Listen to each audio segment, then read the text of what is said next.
வணக்கம். இப்போ என்ன பார்க்க போகிறோம்னா ஜீரக சம்பா நெய்ச்சோறு.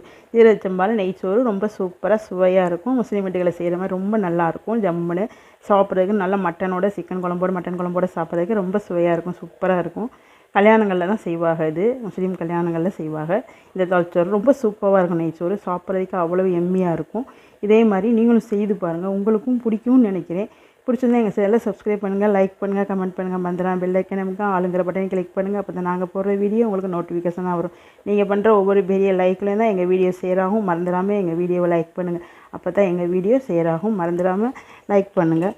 எப்படி இருந்துச்சுன்னு கமெண்ட் பண்ணுங்கள். பாருங்கள் சாப்பாடு எப்படி இருக்குன்னு. அழகாக சூப்பராக பொழு பொழுன்னு அவ்வளோ சூப்பராக வந்திருக்கு பாருங்கள். இது ரொம்ப நல்லாயிருக்கும், சாப்பிட்றதுக்கு எம்மியாக இருக்கும். இதே மாதிரி நீங்களும் செய்து பாருங்கள், உங்களுக்கு பிடிக்கும்னு நினைக்கிறேன். பிடிச்சிருந்தா எப்படி இருந்துச்சுன்னு கமெண்ட் பண்ணுங்கள். வாங்க வீடியோக்குள்ளே போகலாம். இப்போ பாருங்கள், இப்போ இதுக்கு நம்ம இன்றைக்கி நெய்ச்சோறு ஆக்க போகிறோம். ஜீரக சம்பா அரிசியில் நெய்ச்சோறு இது எப்படி செய்யணும்னு பார்க்கலாம் வாங்க. முதல்ல ஒரு குக்கர் எடுத்து வச்சுருக்கேன் அடுப்பில். அதில் எண்ணெய் சேர்த்துக்குவோம். நான் ரீஃபைண்ட் ஆயில் சேர்த்துக்கிறேன். நீங்கள் தேங்காய் எண்ணெய் கூட சேர்த்துக்கிறலாம். அதோட நெய் சேர்த்துக்கிறேன். ரீஃபைண்ட் ஆயில் ஒரு 50 கிராம், நெய் ஒரு 75 மில்லி சேர்த்துருக்கேன். இப்போ நெய் நல்லா உருகட்டும்.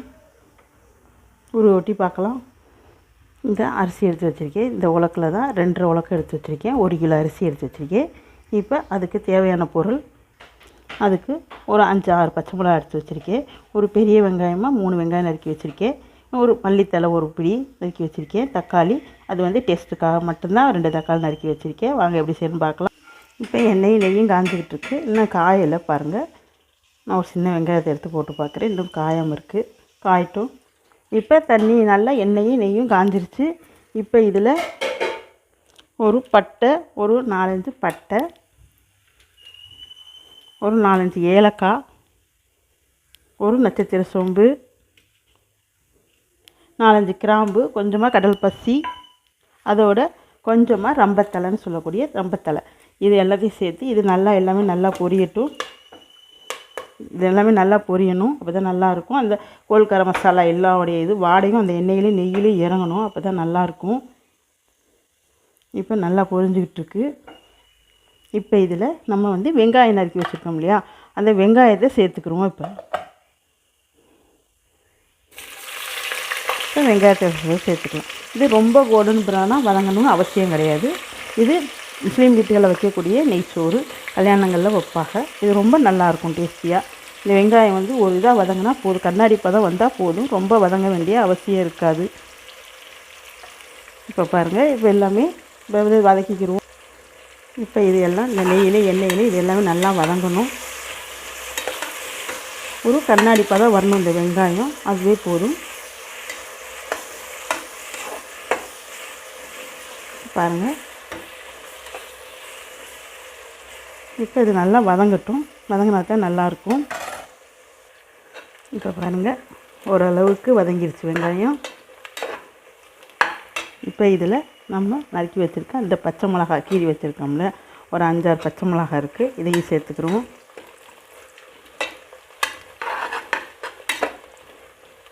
இப்போ பாருங்கள், நல்லா வதங்கட்டும்.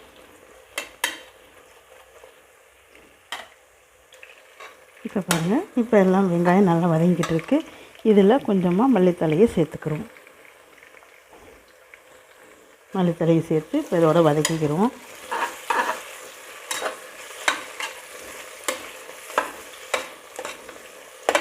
இப்போ மல்லித்தலையும் சேர்த்து வதக்கியாச்சு. இப்போ இதில் 3 ஸ்பூன் இஞ்சி பூண்டு, ஒரு பெரிய ஸ்பூனில் ஒரு 3 ஸ்பூன் இஞ்சி பூண்டு சேர்த்து நான் அரைச்சி வச்சுருக்கேன், அதையும் சேர்த்துக்கிடலாம். இந்த ராசுமல் போகிற வரையும் நல்லா வதக்கிக்கிடுவோம்.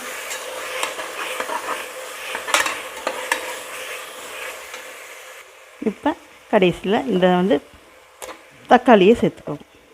தக்காளி போட்டு ரொம்ப வதங்க வேணாம், சும்மா ஒரு கிண்டு மட்டும் கிண்டி விடுவோம், அவ்வளவுதான். அவ்வளவுதான் போதும். இதோட தண்ணி சேர்த்துக்குவோம். இப்போ வதங்கிடுச்சு. இப்போ இதில் தேங்காய் பால் சேர்த்துக்கலாம். நான் அந்த உலக்கில் 2.5 உலக்கு அரிசி வச்சுருக்கேன், 1 கிலோ அரிசி வச்சுருக்கேன். அதனால் நான் 2.5 உலக்குக்கு இப்போ அதில் 4-5 உலக்கு ஊற்றணும். இப்போ இதில் 2 உலக்கு சேர்த்துக்கிறேன். இப்போ அதுக்கு மிச்ச தண்ணி அதை சேர்த்துக்குருவோம். இப்போ தேங்காய் பால் தண்ணி எல்லாம் சேர்த்து 5 உலக்கு ஊற்றிட்டு இதுக்கு தேவையான அளவு நம்ம கல் உப்பு சேர்த்துக்குருவோம்.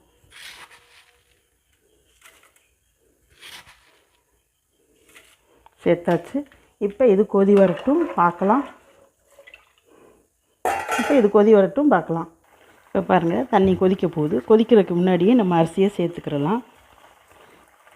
ஏன்னா மலமலன்னு கொதிக்கக்கூடாது. ஏன்னா தேங்காய் பால் தனியாக வந்துடும். அதனால் கொதிக்கிறதுக்கு முன்னாடியே இந்த அரிசியை சேர்த்துக்கிடுவோம். இது ஜீரக சம்பாவில் ஆக்குற இது நெய்ச்சோறு. ரொம்ப சூப்பராக இருக்கும் ஜீரக சம்பாவில் ஆக்கணும்னா. இப்போ பாருங்கள் அரிசியெல்லாம் சேர்த்தாச்சு. இப்போ இதை நல்லா கிண்டி விட்டுக்கிடுவோம். இப்போ கிண்டி விட்டாச்சு. இப்போ இதில் கொதி வரட்டும் பார்க்கலாம். இப்போ பாருங்கள் ஓப்பன் பண்ணி பார்க்கலாம். ஓப்பன் பண்ணியாச்சு. இப்போ சாதம் நல்லா கொதிக்குது.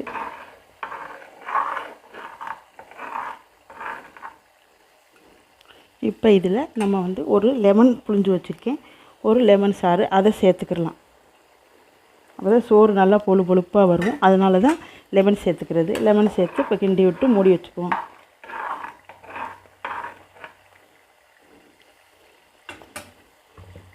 இப்போ இதை மூடி போட்டு மூடிக்கலாம்.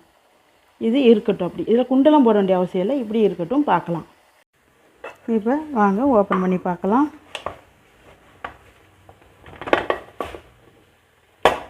ஓப்பன் பண்ணியாச்சு. இப்போ பாருங்கள் எப்படி இருக்குதுன்னு.